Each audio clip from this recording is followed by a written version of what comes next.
Good morning. Welcome to Arlington Life. We're so happy you're here. Lovina Johnson is my co-host. We tried to do this a couple of months ago, and then I ended up having to preach when Pastor Kevin was in one of his many quarantines for COVID. Yes. So, Lovina, I'm glad to have you back. You're my favorite physical therapist. No offense to Jason Moses, but you're my favorite physical therapist.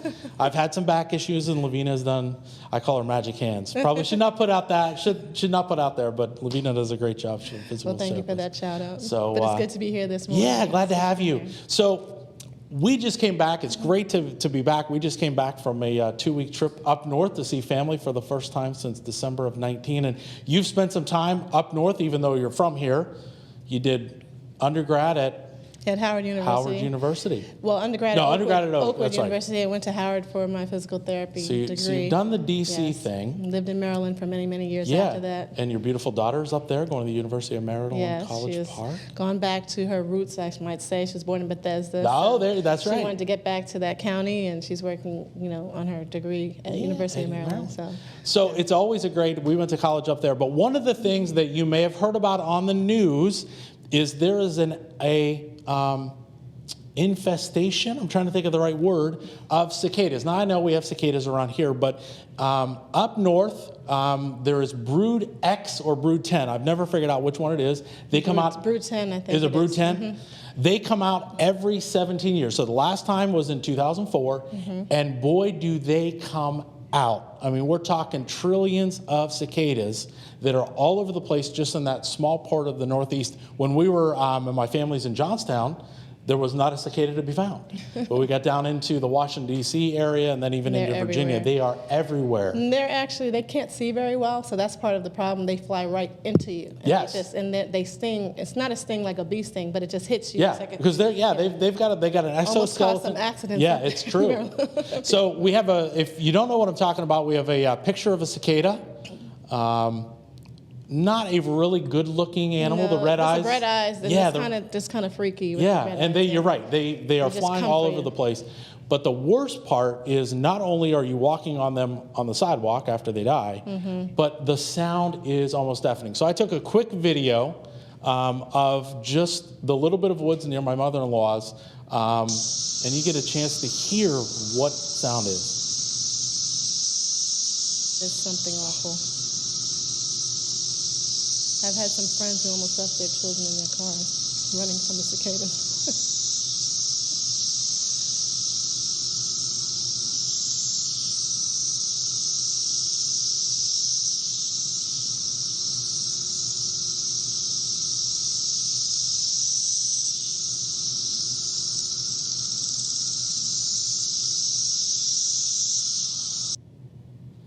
So that's what it sounds like, and it is a constant sound. I mean, they do not shut up. No. And so it's, talking to my mother-in-law, they're around until the end of July. Yeah, and that's the good news. That it's only a short period of time, and then 17 more years. So my daughter was actually a toddler the last time they came out. That's right. I guess the next time she'll be a little older. That's exactly. I won't even do the math of how old we will be in 17 years. But anyway, that's what we did.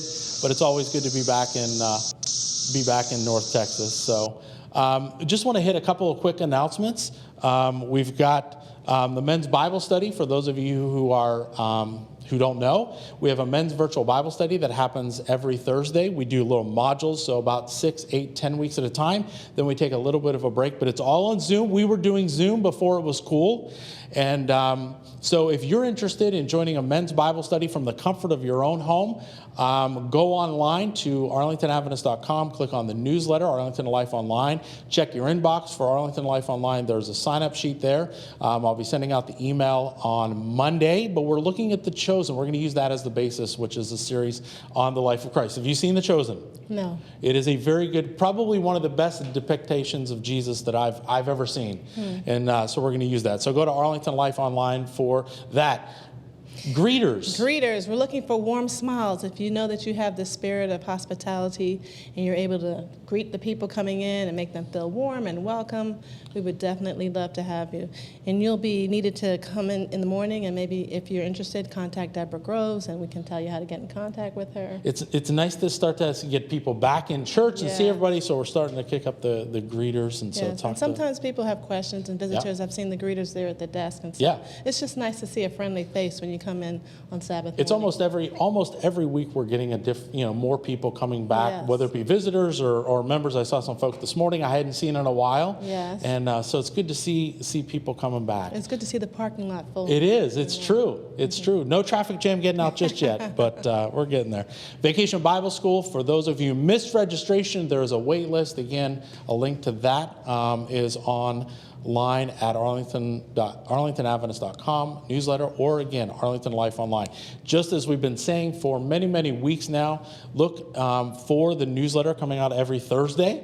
It is full of all kind of information, more than we're able to cover during the short segment here, but make sure that you click on that. And for VBS, it is closed at this time. Yeah, it is closed. But there is a wait list. That's right. We're just excited for the children to be back in the building, and however they're going to work it out. Yeah. We're looking forward to seeing. It's going to be outside. Outside. We can Pastor work Allison's even got outside. some misters she's going to be setting up out there to keep the kids cool. And so it's from 9 to noon. For those of you who sign up, that'll be the week of the 21st. Which is coming up. Summer is going by very, very quickly. Very quickly, yes. Another exciting thing is Revive. Yes. How many clients, did Heidi put that in there, how many clients we served this past week? They gave away almost 500 articles of clothing because they met the needs of 15 families for clothing. But for groceries, 201 families. Is that, oh man, and they're back down inside? Yes. Only in the nick of time because it was a little warm on This was Wednesday. a hot week. It was a hot week. And humid. Yeah. So they were back inside. So you said, how many articles of clothing? They gave away 500 articles of clothing on Wednesday. They met the needs of 15 families, and they gave away the 201 families the groceries. So that's quite a lot of people. That is quite a lot of people. That's a blessing. And we just appreciate your generosity for doing that. We could not do that without you, your clothing donations, but also your monetary and your food donations. I'm sure she has on there. What do we need? What do we need? Oh, she has on here that today they're going to be distributing sack lunches to the homeless today. Okay. And so we want to keep that in mind. They have a team in place, and they're excited, and if you want to join that ministry.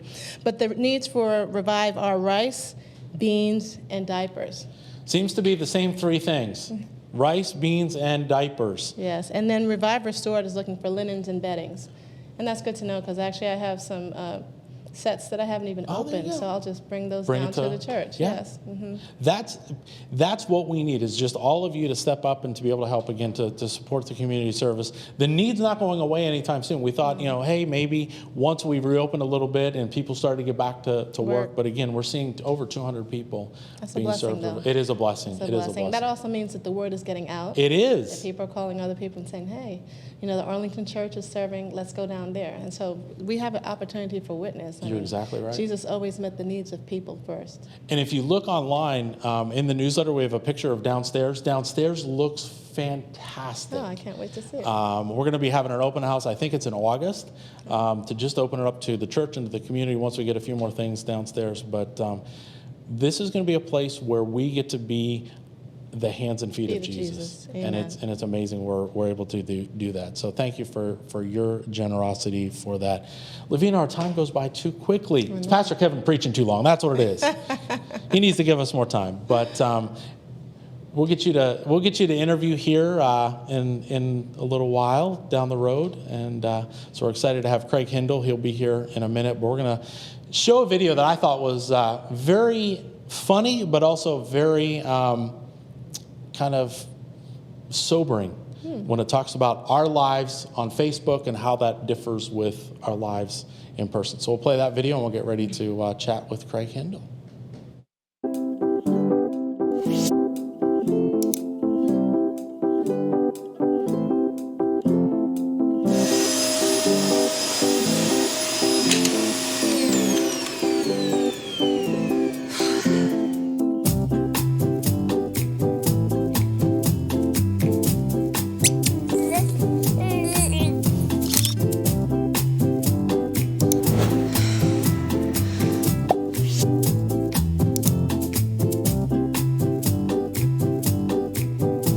Camera, put it down. You cannot take a picture with the top of your head. Dad, that's not helping. Can you smell that in there? Can you not wait 5 minutes?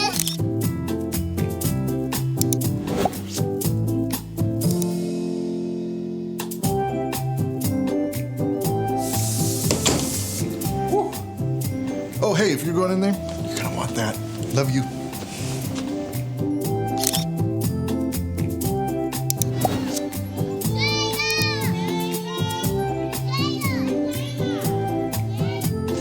take the picture there. Look as pitiful as you can. Oh my God, Mom, this is embarrassing. Take the shot. If This you're is first in the embarrassing. picture, just do it. Don't worry about that. It is hot. Babe, please.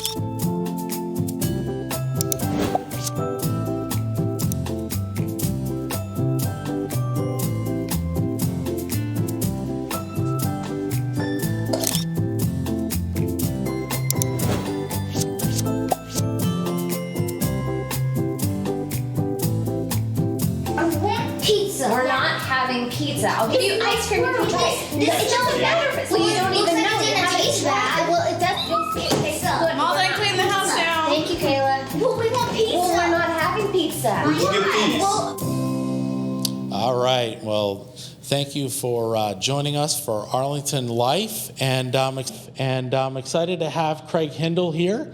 I've known Craig for 10 years since we first moved here. Met you and your lovely wife Heather, and that was pre-Zoe. Well, how old is Zoe? Zoe's 9, almost 10. Okay, so Heather, I think, was pregnant with Zoe when we moved here. But Craig and Heather are very involved here at the Arlington Church. And if you hear Craig talk, so say hi to our audience. You want to say hi, y'all? No. Okay. Hello. How you doing? That's nice. So if you don't know Craig, you realize he's not from Texas originally. Sounds more like an Oklahoma accent. Is that kind of what we're going with? A little bit further than that. A little bit further. A few thousand miles. So where are you from? I'm from the northwest of England. A town called Burnley is where I was born. And that's a long way from here. So tell me a little bit about how you ended up from Burnley, UK, to Arlington, Texas, of all places. Well, it all started off. To actually get here, it started off when I met my wife back in 1997 in Corpus Christi. We had the same group of friends. I had a British guy who was working here, and he knew Heather as a friend, and we all went down there for Labor Day weekend back in June 1997. And I met her, and to be honest with you, she hated me the first time she met me. You know, I tried to throw her in the ocean as a guy kind of does to make friends with a girl. I tried to throw her in the ocean, and her biggest fear would be to be thrown in water at nighttime in the dark. Wow. So you really scored some brownie points right from the get-go. Right from the get-go, I scored many, many negative brownie points. But needless to say, over the weekend, we became friends, and we became friends, and I went back to England, and we stayed in touch. We actually wrote letters back in... Letters. Well, paper and pencil. Paper, yep. Wow. I actually have physical letters from Heather, and I wrote some back to her. She wrote more. You know, girls kind of tend to do that more, but we stayed in touch. And then a year later, she decided that she wanted to visit the UK, and I was living near London at the time, and she came over, and I took 2 weeks off vacation.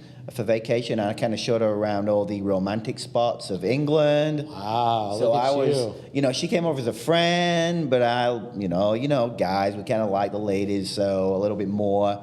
And I was interested, so I thought, well, why not try and show her all the good things? And she kind of fell for me that way. Wow. So then that year, 1998, within 6 months, I was living in Texas. Wow. And so I was not a churchgoer at the time. Definitely not an Adventist. I grew up going to Sunday school. My mom and dad sent me to Sunday school, but soccer came live on when I was 14. It came live for the first time when it was back in the old days. And I said to my mom, "Hey, Mom, I've got too much homework to do, too much study. I want to stay home." She goes, "As long as you're not watching TV, watching football." Of course, as soon as they left, I turned the football back on. And then I never really stepped foot in a church except to maybe a wedding or two in 15 years. Wow.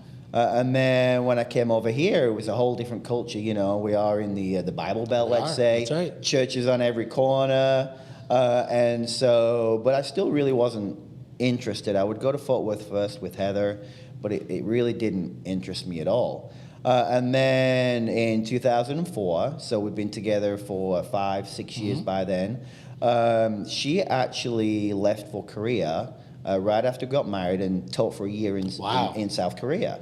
And so we kind of, it was actually good for our relationship at the time because we actually, spent time apart and we grew close together. So absence makes the heart grow fonder, is that kind of it? It definitely did. Then she came back 2004, and then she started coming to Arlington Church 2005. I still didn't go to church. I was like more interested in, I started refereeing soccer, but she would spend the whole day with her church family. And at first it kind of didn't bother me, you know, she had her day, but then she'd come back and come back home, we'd have conversations, and she'd tell me about who she'd been hanging out with, and, you know, she started talking about some guy she'd been hanging around, not in a negative way, but I guess it started, the Holy Spirit started working on me, and I actually started feeling jealous. So I was like, she's talking about these guys, and friends, other friends too, and I was actually jealous. So I was like going, okay, I feel like I'm losing her a little bit. I've got a whole day without her. Let me start coming to church. And I started coming to Open Door Sabbath School and to the church itself. But I was one of these people who would fold their arms and sit in the back and not get involved and for a long time. And then I kind of got voluntold in a way to help with the media ministry of the Open Door Sabbath School. Back then we did singing and we did videos and that kind of thing before we actually did the Bible study that we do now. And so I got involved that way, and the more I got involved, and everybody was always warm to me. It was always me that was the one that was standoffish. And so I actually started listening to the Sabbath school lessons, and I actually started getting interested, and I started believing, and that's how I actually started coming more towards Christ, by actually being in the Open Door Sabbath School. And then from there, I also volunteered in the media board upstairs when we had that there, and camera work, and then we had our first child, Zoe. And once Zoe was going to Sabbath school, then Heather started teaching. And so she would be teaching into the Sabbath school there. And so that's how I got involved in children's ministries, right? So what would happen is when Noah came along, the second child, Heather stopped teaching. And so once Heather had stopped teaching, Noah came along, and Ruth Price, she was the coordinator at the time. She came up to me just as Noah had been born and said, "We're looking for guys to start teaching Sabbath school." And I'm like, guys teaching Sabbath school, that's a novelty, right? And so Reggie Herman was one of the other guys. He was teaching already. And I thought, well, we've just had a second child. Heather's going to need help with 2 kids. There's no way. So I said, I'll tell you what, let's ask Heather if I could be a teacher. And I thought, yeah, there's no way. I'm out of this, right? Yeah. And when I approached Heather, Heather says, "Yeah, sure, you can do it." I was blown away. So I had no get out of free jail card there. No. So from there, which was back in 2014, I started teaching. And I've been teaching Sabbath schools throughout that time. And then I also started helping out Pastor Allison. Well, actually, was it Pastor Allison at the time? I think it was Pastor Allison, in coordinating the teachers from the cradle roll through the 4-year-olds, the teachers, and the piano players at the time. So that's kind of how I got involved.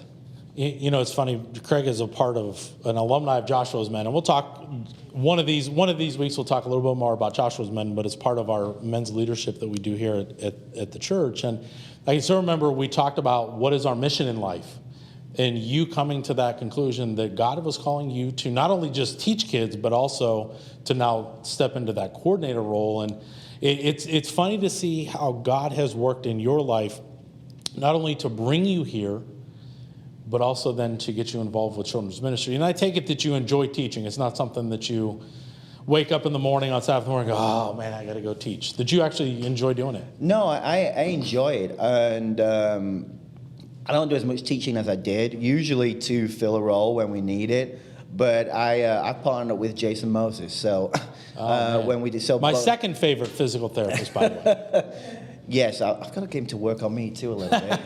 That's just actually, I prefer Lovina myself. You know, maybe, you know, if you suggest Lovina, then. Yeah, no, she. But yes, so we kind of partner with each other. It's fun. We have a fun time. teaching the kids. And it's kind of a learning experience too, because the little things about within those stories that you may not have heard before, and you can do a little bit of homework. And it's a lot simpler than I thought, because I'm not an ad-lib kind of teacher. When you do the cradle roll through the 4-year-olds, or through the 3-year-olds, it's kind of written down for you, right? It's a set lesson, set responses, the songs. And so when you got to doing the first grade, I was like, there's no way I could do this. This is too much. I'm not good at public speaking. I feel uncomfortable doing it. But, with the Holy Spirit involved, it's amazing that you can just come out of your shell and teach. Right. So I want to keep on Pastor Allison's good side. So I'm going to ask you, how do you get involved? If someone's out there watching, wants to get involved in children's ministry, what can you do? Well, let me see. I had to text Pastor Allison for this to find out exactly what we want to do. So they can email Pastor Allison at allison@arlingtonadventist.com or call the church office. All the volunteers, they do a training and a background check, and it's really simple. It's not arduous. It's something you do online at home to get involved, right? So what we're in need of right now is Sabbath school teachers. As we've come to more back to in person, there's more of a need for teachers. We are struggling a little bit to fill those roles, and the same people are volunteering. We just need new volunteers, right? It's a need that we have, but also they're looking at starting up adventures and pathfinders in the fall. Okay. So we're needing teachers for that as well. It's whatever. Your kids were in adventures, weren't they? Yeah, we did it last year. Last year. We started, because we couldn't do it this year, we did soccer, right? Which is one of my passions, of course. So I got them doing soccer as well. You wouldn't be a true Brit if you weren't passionate about soccer/football. Football, that's right. The football, the game you play with your feet. Compared to American football, anyway. You and I have had that discussion many times, my friend. That's right. So, but we'd really love for people to get involved in the ministries, because it's fun too. It's more fun than you could ever imagine actually doing it. You think at first you'd be nervous, but no, it's fun. Right. So, Craig, it has been awesome. Like I said, I've known you for 10 years. You're part of our Thursday night Zoom Bible study. That's so right. Even though he's a part of it, don't let that dissuade you from being a part of it. We have a great time. But it's just been so awesome to be a part of your journey, to see how God brought you here, and then to see how God is using you and the gifts that he has given you. Because during the week, you're on a computer, you work remotely, and so it's kind of cool to be able to come in person and absolutely. And to teach kids. Absolutely it is. And the Bible study is a great format that we've done on the Zoom. It's fun. We have a lot of fun. It is a lot of fun. So anybody who wants to join us, they're welcome. Yeah, we have a lot of fun. So thank you for joining us for Arlington Life. We're getting ready for YG Church, and we look forward to seeing you next week, and we hope that you have a happy Sabbath and a great week.